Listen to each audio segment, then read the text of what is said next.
नमस्कार।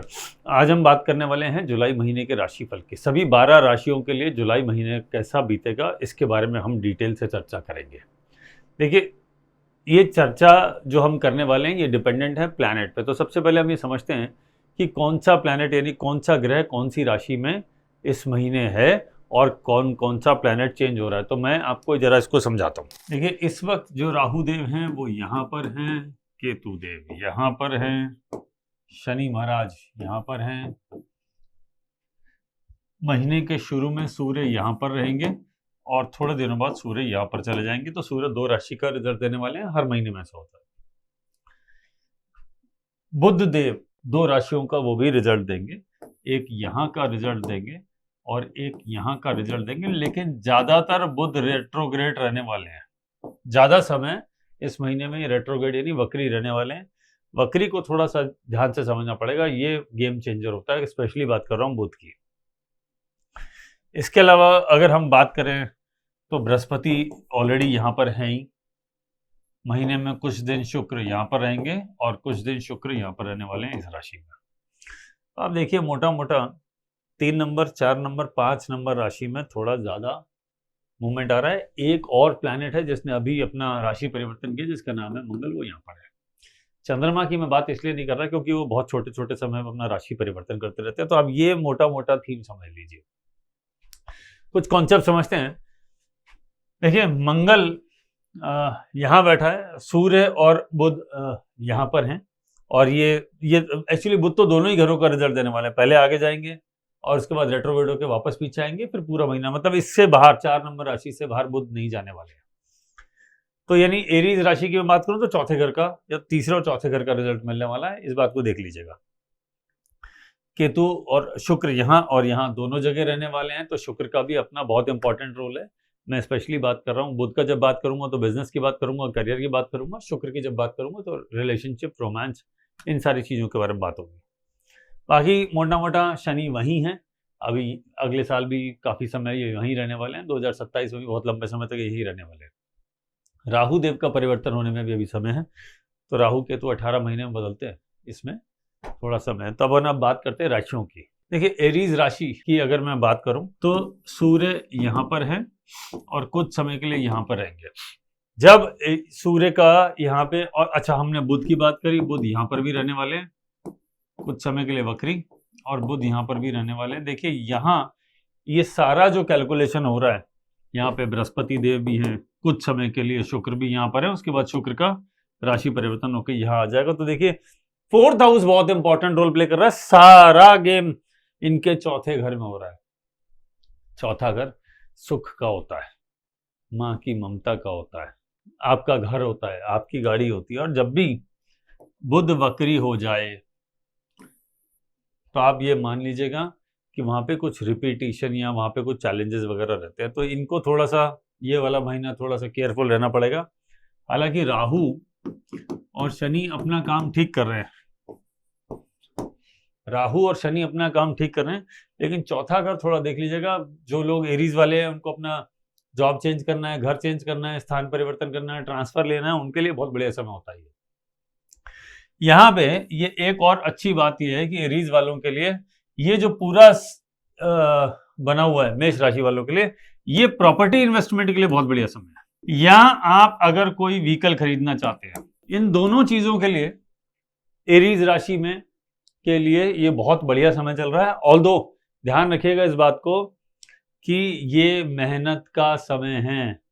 ये वाला महीना जो भी चल रहा है एरीज के लिए, जो जुलाई का महीना है, ये हार्ड वर्क का महीना है। हार्ड वर्क करना पड़ेगा, थोड़ा ऑफिस में केयरफुल रहना पड़ेगा, काम ज्यादा आने वाला है इनके लिए, तो वहां थोड़ा ध्यान रख लीजिएगा। इमोशनल चैलेंजेस कभी कभी दे देता है। केतु 5वें घर में बैठा है। जो बच्चे पढ़ाई कर रहे हैं उनका जरा पढ़ाई में मन कम लगता है, और आप और हम तो जानते हैं आजकल बार बार पेपर आउट हो रहे हैं, कुछ चैलेंजेस वगैरह आ रहे हैं एजुकेशन सिस्टम में। वो बेसिकली वो काम केतु का ही है, 5 नंबर राशि के केतु का। तो इनके तो डायरेक्ट इम्पैक्ट आ रहा है। थोड़ा कॉन्सेंट्रेट करें ताकि पढ़ाई ठीक से हो, और कोई कंपटीशन दे रहे हैं थोड़ा केयरफुल रहिए, फोकस कहीं इधर उधर ना चला जाए। मन तो ओवरऑल ठीक है, एफर्ट ज़्यादा करा रहा है, वो कोई चैलेंज नहीं है, वो कर लीजिएगा, चीज़ें ठीक रहेंगी। बात करते हैं टॉरस राशि वालों के लिए। देखिए, शनि का 11वें घर में होना, राहु का 10वें घर में होना, केतु का 4थे घर में होना, ये है टॉरस राशि। देखिएगा आप, सूर्य यहाँ का भी रिजल्ट देगा और सूर्य यहाँ का भी रिजल्ट देगा, यानी आधा महीना यहाँ और बाकी आधा महीना यहाँ। तो जब सूर्य यहाँ रिजल्ट देता है, इट इज गुड, ये बहुत बढ़िया समय होता है इनके लिए। लेकिन ध्यान रखिएगा, अगले जो होंगे 15 दिन, ये वाले, यानी 15 जुलाई के बाद आप पकड़ लीजिए 31 जुलाई तक, ये वाला पोर्शन हार्ड वर्क कराएगा। यानी मंथ के 14-15 तारीख से लेके इनका एक्चुअल हार्ड वर्क शुरू होगा। अगर आपके लाइफ में कुछ बड़े इवेंट हो रहे हैं, यानी आपके ऑफिस में कुछ बड़े इवेंट हो रहे हैं, आपके वर्क प्लेस पे कुछ और हो रहा है, तो ये वो समय होगा जो आपको थोड़ा सा परेशान कर सकता है। मैं बात कर रहा हूँ आखिरी के 15 दिन। अच्छा, बुध का यहाँ पर होना और बुध का यहाँ पर भी होना, मोटा मोटा बुध पूरे महीने 3 और 4 नंबर राशि के बीच में घूमने वाला है, कभी रेट्रोग्रेड होके कभी सीधा होके, इसको क्रॉस नहीं कर रहा है वो। तो जब बुध तीसरे घर में हो जाए, कम्युनिकेशन से रिलेटेड ये थोड़ा बेटर हो जाता है। बट जब भी बुध वक्री होगा, कम्युनिकेशन में चैलेंजेस आएंगे, लोग आपको गलत समझेंगे, इस बात का ध्यान रखिएगा। साथ ही साथ अगर मैं बृहस्पति की बात करूं, वो भी यहीं पर है, ये भी एफर्ट की बात कर रहे हैं। इसके बाद मैं वीनस की बात करूं, शुक्र, वो भी यहां पर है। फिर ये कुछ समय में यहां पर आने वाले हैं, ठीक है, शुक्रदेव। तो शुक्र का केतु के साथ मिलना थोड़ा सा डिस्टर्बिंग हो सकता है।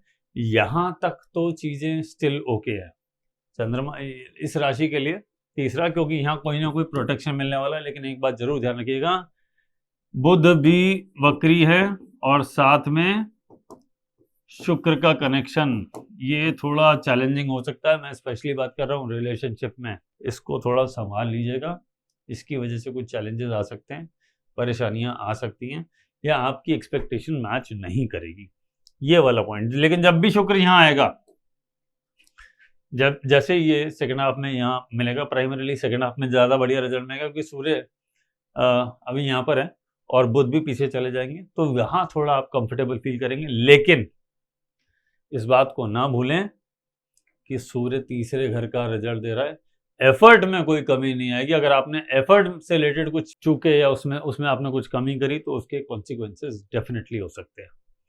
11वें घर का शनि बहुत बढ़िया रिजल्ट देता है, अभी देने वाला है, ऑलरेडी ये ऑन है। बृहस्पति देव जब से 4 नंबर राशि में आए हैं, वो इसको एस्पेक्ट कर रहे हैं और इसको एस्पेक्ट कर रहे हैं, तो यहाँ पे भी इस दोनों जगहों पर भी ये बेटर रिजल्ट दे रहा है। तो करियर से रिलेटेड कुछ नई शुरुआत होने का भी, या उसको अगर आपने शुरुआत ऑलरेडी कर ली तो उसमें गेन्स का भी समय शुरू हो रहा है, इसको देख लीजिएगा। बाकी ओवरऑल महीना ठीक है, एफर्ट का फोकस रखना पड़ेगा, वर्क प्लेस को बैलेंस करके चलना पड़ेगा, यही एक इम्पॉर्टेंट पॉइंट है। अब बात करते हैं जेमिनी राशि। देखिए, सारा खेल इस जेमिनी राशि में, सूर्य यहाँ बैठा है, बुध यहाँ, और इससे यहाँ की जो मैं अगर बात करूँ आपसे, यहाँ पे इस वक्त बृहस्पति देव हैं, इसके अलावा शुक्रदेव यहाँ का और यहाँ का दोनों रिजल्ट मिलने वाला है, और बुध का भी यहाँ पे वक्री और डायरेक्ट दोनों ही रिजल्ट मिलने वाला है। तो ये पूरा गेम देखिए, शनि देव यहाँ है, करियर से रिलेटेड थोड़ा इंपॉर्टेंट रोल प्ले करने वाले हैं। जेमिनी जिनकी राशि है, अगर ये कुछ नया इन्वेस्टमेंट करना चाहते हैं या कोई धार्मिक यात्रा करना चाहते हैं, इसके बारे में हमने पहले भी बात करी थी, पिछले महीनों में भी बात करी थी कि जेमिनी वालों के लिए धार्मिक यात्रा, गंगा स्नान वगैरह बहुत बढ़िया रहेगा, इनको जरूर कर लेना चाहिए। लेकिन हाँ, एक बात ध्यान रखिएगा, केतु तीसरा घर में मन नहीं लगता, ये चीज़ नॉर्मली शॉर्ट ट्रैवल को भी इंडिकेट करती है। अगर आप कोई शॉर्ट ट्रैवल करना चाहते हैं, ऑफिशियल विजिट करना चाहते हैं, तो ये उसके लिए बहुत बढ़िया समय, ट्रैवल के लिए बहुत बढ़िया समय, लग्जरी ट्रैवल हो सकता है। इंपॉर्टेंट पॉइंट ये है, यहाँ से रिलेटेड यानी सेकेंड हाउस, यानी परिवार में कुछ बड़े इवेंट होने वाले हैं। देखिए 3-3, 4-4 प्लैनेट, यहाँ पे सूर्यदेव भी आएंगे second half of the month में, तो परिवार से रिलेटेड कुछ बड़े इवेंट, इनकम से रिलेटेड कुछ बड़े इवेंट हो सकते हैं, इसको थोड़ा देख लीजिएगा, इसको मॉनिटर करिएगा। इवेंट मेरे को जो फीलिंग आ रहा है वो ज़्यादातर ये आ रहा है कि ये अच्छे इवेंट हैं, यानी कुछ आप जॉब चेंज करना चाहते हैं, गुड टाइम फॉर यू। कुछ नया, कुछ इन्वेस्टमेंट करना चाहते हैं, कुछ नया स्टार्ट करना चाहते हैं, it is a good time for you. तो उनके लिए बढ़िया समय। इंपॉर्टेंट पॉइंट क्या है, आपको इसी राहु केतु को संभालना पड़ेगा। 9th हाउस का राहु है। अगर आप गंगा स्नान कर लेंगे तो फायदे में रहेंगे। वैसे भी अब देखिए, जुलाई खत्म होते वक्त सावन शुरू होने वाला है, तो सावन भी आ ही रहा है एंड ऑफ जुलाई में। तो और सावन का महीना वैसे भी गंगा स्नान वगैरह के लिए और शिव जी की भक्ति के लिए बहुत इंपॉर्टेंट होता है, वहाँ से ब्लेसिंग मिलता है। ये आपके लिए एक बहुत बढ़िया रेमेडी हो सकती है। अब बात करते हैं कर्क राशि वालों के लिए। कर्क राशि वालों की तो सारी स्टोरी आप देख लीजिए। सूर्य यहाँ मिलेंगे, बुध भी मिलेंगे, बृहस्पति भी मिलेंगे, शुक्र भी मिलेंगे, शुक्र यहाँ पे भी मिलेंगे, केतु मिलेगा, राहु मिलेगा और शनि मिलेगा। देखिए सीधे सीधा इंपॉर्टेंट पॉइंट ये है, थोड़ा केयरफुल होना पड़ेगा, स्लीप डिस्टर्ब हो सकती है। यहाँ थोड़ा केयरफुल होना पड़ेगा। दूसरा एक इंपॉर्टेंट पॉइंट ये है, थोड़ा सा मुझे हेल्थ का चैलेंज दिख रहा है। फीवर की समस्या हो सकती है, कोई और इस तरह के चैलेंजेस हो सकते हैं। कई बार इस तरह में वायरस अटैक या कोई, क्योंकि वैसे भी बारिश का मौसम आने वाला है, तो जो बारिश के मौसम में जो कीट पतंगे या कीड़े वीड़े होते हैं उनसे थोड़ा सावधान रहने की ज़रूरत है, अदरवाइज प्रेशर की स्थिति रहेगी। वीनस का सेकंड हाउस में होना, केतु का सेकंड हाउस में होना वेल्थ के लिए अच्छा होता है, लेकिन खर्चे जरूर कराएगा। ये आप देख लीजिएगा। फूड हैबिट्स को मॉनिटर करने की जरूरत है। तो और देखिए राहु जो 8वें घर में बैठा है और शनि का जो 9th हाउस से जो गोचर हो रहा है, ये आपको हेल्थ रिलेटेड चैलेंजेस वैसे भी इसका इंडिकेशन है, क्योंकि वेदर के हिसाब से कीड़े वगैरह और कुछ वायरसेस वगैरह या जो बारिश के मौसम की जो बीमारियां होती है वो, और यहाँ पर ये हम बात कर रहे हैं फूड हैबिट्स की। ये यहाँ आपको काम करने की जरूरत है। अगर आपने फूड हैबिट्स को नहीं संभाला तो बीमार होने वाले हैं। थोड़ा टेक केयर करिएगा, थोड़ा केयरफुल रहिएगा। थोड़ा सा इमोशनल सेटबैक ऑलरेडी इनका तो ऑन है ही, क्योंकि बृहस्पति देव जब से इस राशि में आए हैं और साथ में बुध का पीछे वाले घर में होना यानी जमनाय में होना, यानी इनके लिए 12th में होना, थोड़ा डिस्टर्बिंग तो ऑलरेडी ऑन है। थोड़ा नींद की समस्या तो ऑलरेडी चली रही है। अब ये जब ये यहाँ पर आ जाएगा और बुध थोड़ा और रेट्रोग्रेड होकर वापस पीछे की तरफ जाएगा, थोड़े चैलेंजेस बढ़ते हुए दिखाई दे रहे हैं। थोड़ा इमोशनली सेटल रहिए, परेशान ज़्यादा ना हो, सब चीज़ें अंडर कंट्रोल है। अब हम बात करते हैं लियो राशि की। इंपॉर्टेंट पॉइंट क्या है, यहाँ पर केतु है और यहाँ पे राहु है और यहाँ पर शनि है। देखिए शनि की अष्टम ढैया चल रही है, केतु का लग्न में आना, और अभी देखिए थोड़े दिनों में शुक्र यहाँ पे आने वाला है। ये थोड़ा शांति दिलाएगा, थोड़ा चीजों को ठीक करेगा। इनका खर्चे बहुत हो रहे होंगे। लियो वालों के लिए ट्रैवल का समय है, यानी सिंह राशि वालों के लिए ट्रैवल का समय चल रहा है, एक्सपेंडिचर का समय चल रहा है। अगर आप कुछ इन्वेस्टमेंट करना चाहते हैं तो आपके लिए बहुत शानदार समय है इन्वेस्टमेंट करने के लिए। लेकिन अगर आप पढ़ाई कर रहे हैं, थोड़ा केयरफुल रहने की जरूरत है, कॉन्सेंट्रेशन बढ़ाने की जरूरत है। पढ़ाई में बिल्कुल मुझे लग नहीं रहा कि इनका कुछ ज़्यादा मन लग रहा होगा, ज़्यादा फोकस हो रहा होगा। और अभी तो कॉलेज में एडमिशन वगैरह और इसमें काफ़ी चीज़ें हो गई है, और कुछ का भी जो बाकी चल रहा है, क्योंकि कुछ पेपर्स का जो डिस्प्यूट्स वगैरह हुए या उसमें कुछ टेक्निकल एरर्स आए, उस वजह से ये इनको उसका इम्पैक्ट थोड़ा ज़्यादा आने वाला है। थोड़ा केयरफुल रहने की होता है। देखिए सूर्य जब आएगा यहाँ पर, अभी तो शुरू में तो यहाँ पर है, जब तक ये यहाँ पर है तब तक कोई इतनी समस्या नहीं है। सूर्य 11वें घर में बहुत बढ़िया रिजल्ट होता है, लेकिन जैसे ही ये यहाँ जाएगा, यहाँ पर थोड़ा सा डिस्टर्ब कर सकता है। हालांकि ये सेकेंड हाफ में इतना ज़्यादा प्रेशर नहीं होना चाहिए, बट स्टिल ये इम्पॉर्टेंट है, देख लीजिएगा। इसी यहाँ पे फोकस करने की ज़रूरत है। इन्वेस्टमेंट की बात हम ऑलरेडी कर चुके हैं। इन्वेस्टमेंट के लिए इनका बहुत बढ़िया समय, जैसे ही बृहस्पति का ट्रांजिट हुआ है, इनका इन्वेस्टमेंट और खर्चे का। अगर आप एक और इम्पॉर्टेंट पॉइंट देखें, अगर ये कुछ ट्रैवल करना चाहते हैं तो ये एक इम्पॉर्टेंट मंथ है। फूड हैबिट्स की अगर मैं बात करूं, खाने में टेस्ट नहीं आ रहा है, वहां पे थोड़ा सा चैलेंजेस आ रहे हैं। आप थोड़ा बाहर का खाना अवॉइड करिए, थोड़ा इसको सेटल करने की कोशिश करिए। एक और इम्पॉर्टेंट पॉइंट, जब ये इस तरह से कॉम्बिनेशन बन जाए तो फादर से रिलेटेड थोड़ा सा चैलेंजेस आते हैं। फादर के लिए हेल्थ करना, फादर का करियर से रिलेटेड कुछ ना कुछ चैलेंजेस आते हैं। परिवार में कुछ नेगेटिव चीजें भी हो सकती है, घर में कोई और भी बीमार हो सकता है, मैंने आप ही के लिए नहीं कहा। महीना ओवरऑल ठीक है, बट ये 2-4 पॉइंट्स मैंने आपको बताया कि जो थोड़े टेक्निकल चीजें जहां थोड़ा सा प्रॉब्लम दिख रहा है, उसको अगर आपने एड्रेस कर लिया, उसको अच्छे से डील कर लिया, तो ज्यादा समस्या नहीं आएगी। इसका कुछ उपाय कर लीजिएगा।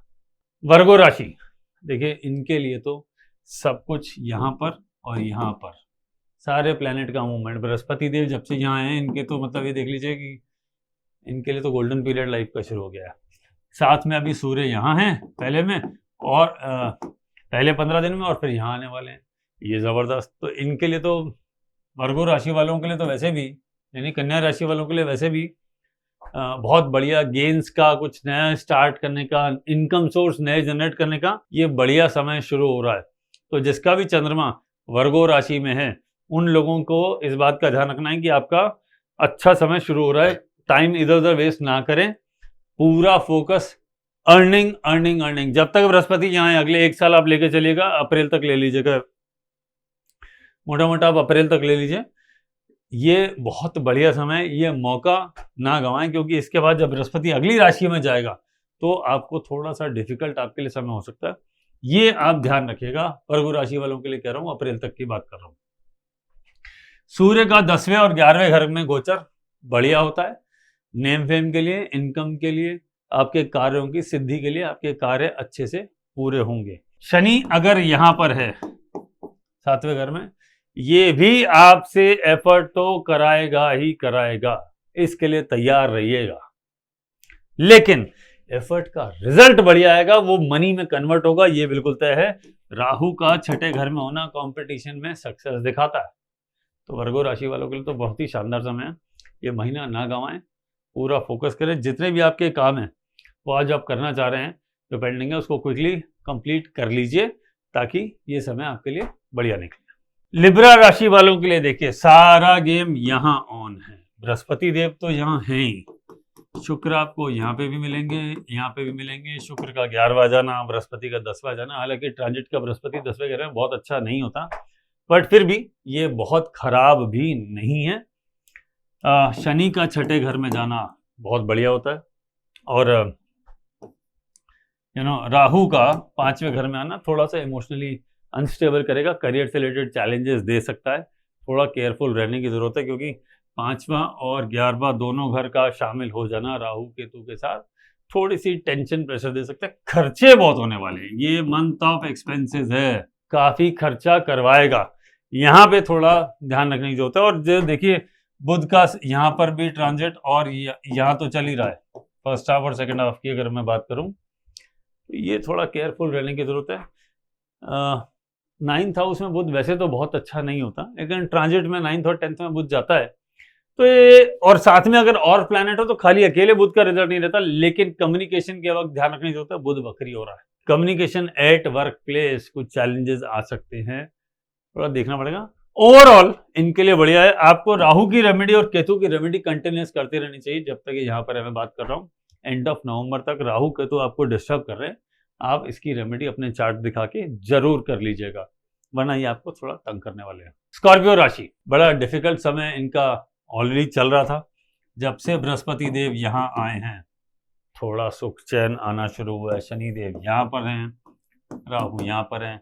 हम बात कर रहे हैं सूर्य अभी यहाँ पर हैं, और 9th हाउस में सूर्य जाने वाले हैं। सूर्य का 9th का गोचर बहुत अच्छा नहीं होता, तो सेकंड हाफ थोड़ा सा तंग करने वाला है। बट बृहस्पति यहाँ बैठा है, वो उसे तंग करना नहीं देगा। रिवर्स टेक्निक यानी स्पेशल रूल लगना शुरू हो जाएंगे, ये गोचर बहुत खराब नहीं जाएगा। तो स्कॉर्पियो वालों के लिए जो काफी डिफिकल्ट समय था वो जाने वाला है। सूर्य का अष्टम यानी पहले 15 दिन थोड़ा सा डिस्टर्बिंग हो सकता है। बुध का यहाँ पर और यहाँ पर रहना, ये भी थोड़ा सा कम्युनिकेशन से रिलेटेड, घर में कुछ नेगेटिव घटनाएं होना, किसी को परेशानी आना, इस तरह की चीजें दे देता है। लक शुरू में साथ नहीं देगा, लेकिन सेकेंड हाफ ऑफ मंथ में लक फेवर करना शुरू कर जाएगा। ओवरऑल कंफर्टेबल पोजीशन है। जो पहले काफी स्ट्रेस चल रहा था, वहां से अब आप बाहर निकलने वाले हैं और चीजें बेहतरी की तरफ आगे बढ़ रही हैं, क्योंकि उसके बाद अगले जो महीने आने वाले हैं वो इनके लिए गोल्डन पीरियड में शुरू होने वाला है। सेजिटेरियस यानी धनु राशि, देखिए शनि की चतुर्थ ढैया, राहु देव यहाँ पर, केतु देव यहाँ पर, ठीक है, राहु यहाँ, शनि यहाँ, केतु यहाँ, और जो सूर्य और बुध का मूवमेंट हो रहा है, सूर्य बुध बृहस्पति, वो यहाँ यहाँ हो रहा है। ये जो हाउसेस में जो मूवमेंट हो रहा है थोड़ा सा तंग कर सकता है, थोड़े से चैलेंजेस दे सकता है, बट स्टिल क्योंकि बृहस्पति 8वें घर में चले गए हैं और 8वें घर के बृहस्पति को नॉर्मली अच्छा नहीं माना है। लेकिन इंपॉर्टेंट पॉइंट क्या है कि बृहस्पति देव इस शनि को सेटल कर रहे हैं, तो जो शनि की वजह से प्रॉब्लम्स आ रही थी, चतुर्दहिया का जो इम्पैक्ट आ रहा था, जिस वजह से प्रेशर था, हेल्थ के चैलेंजेस थे, थोड़ा टेंशन रहता था, मदर की हेल्थ को इशू थे, घर में परेशानी होती थी, घर चेंज करना पड़ रहा था, एड्रेस चेंज हो रहा है, रिनोवेशन हो रहा है, घर की जो डिवाइसेस वगैरह खराब हो रही है उसको अपग्रेड करना है, वो सारा समय चल रहा था। यहाँ से थोड़ा शांति आना ऑलरेडी शुरू हो चुका है। सूर्य का जब आगे मूवमेंट बढ़ेगा वहां से चीजें और इंप्रूव होती जाएंगी। अब यहाँ से समय बेटर होगा, लेकिन बृहस्पति देव ने आपके इन घरों को संभाल लिया है जहां से रिलेटेड चैलेंजेस आ रहे थे, जो आपने पहले फील किए होंगे पिछले करीबन 6-8 महीने में। तो ओवरऑल इंप्रूवमेंट की तरफ आगे बढ़ रहे हैं, चीजें बेहतर हो रही हैं।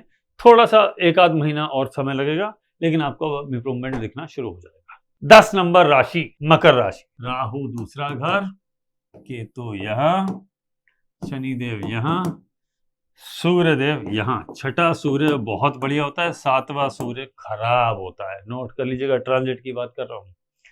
छठा सूर्य कंपटीशन में विनिंग देता है, लेकिन 7वां सूर्य चैलेंजेस देता है, तो सेकंड हाफ में थोड़ा सा प्रेशर होगा। लेकिन ब्यूटी ये है, यहाँ बैठे हैं बृहस्पति जिसने सारी स्थिति को संभाल लिया है, तो आपका ये भी सेकंड हाफ खराब नहीं जाने वाला। इनके लिए तो बहुत ही शानदार समय शुरू हो रहा है, लेकिन ध्यान रखिएगा राहु का जो असर, बुरा असर जो अब तक बृहस्पति ने रोक रखा था, जब तक बृहस्पति 3 नंबर राशि में थे, वो निकल गया है। परिवार में नेगेटिव घटनाएं हो सकती हैं, यहाँ केयरफुल रहने की जरूरत है। किसी की सर्जरी या एक्सटेंडेड फैमिली में किसी की डेथ या कुछ नेगेटिव घटनाएं, मनी से रिलेटेड दिक्कत, सेविंग्स अचानक खत्म हो जाना और आपके अनप्लान्ड एक्सपेंडिचर आ जाना, इस तरह की चीज़ें होने वाली हैं। उसके अलावा महीना शानदार है, ज़्यादा परेशान होने की जरूरत नहीं। फर्स्ट हाफ तो बहुत ही ज़बरदस्त है और सेकेंड हाफ में बृहस्पति जो है वो आपको संभाले हुए, तो महीना ओवरऑल बढ़िया जाने वाला है। अब बात करते हैं कुंभ यानी एक्वेरियस राशि की। राहु देव यहाँ पे आपके बिल्कुल सिर पे बैठे हैं और शनि देव यहाँ बैठे हैं।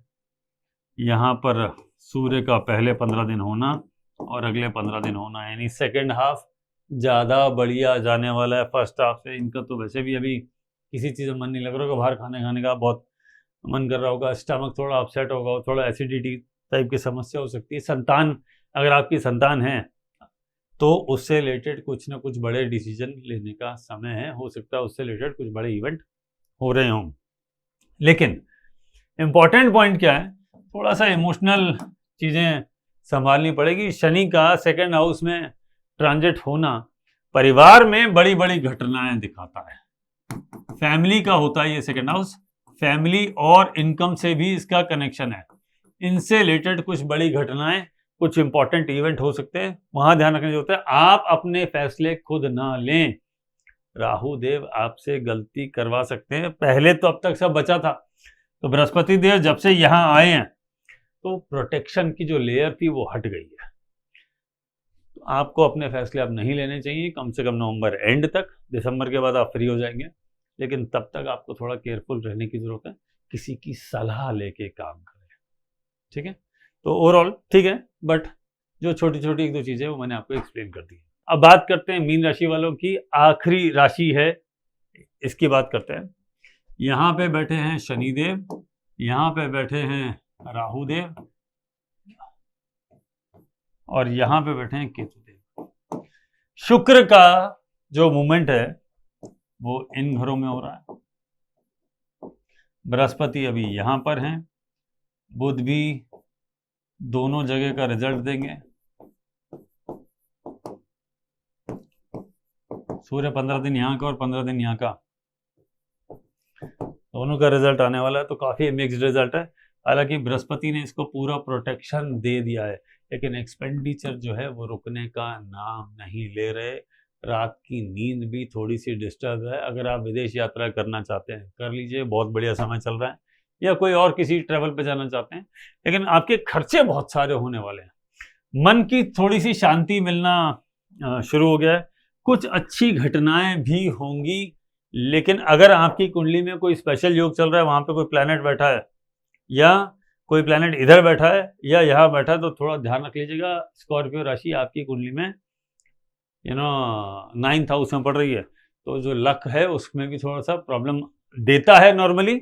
हालांकि ये थोड़ा सा प्रोटेक्शन दिए हुए है, लेकिन शुक्र क्योंकि छठे से जाएगा, सूर्य का 5वां भी ट्रांजिट बहुत अच्छा नहीं होता है, यानी second half of the month थोड़ा सा डिस्टर्बिंग हो सकता है। रिलेशनशिप के चैलेंजेस तो वैसे ही नॉर्मली इन लोगों को और लोगों से थोड़े ज़्यादा रहते ही हैं, यहाँ पर थोड़ी खटपट बढ़ सकती है, चैलेंजेस बढ़ सकते हैं, थोड़ा ध्यान रखने की ज़रूरत है। बाकी ओवरऑल करियर से रिलेटेड ठीक चल रहा है, वो ठीक है।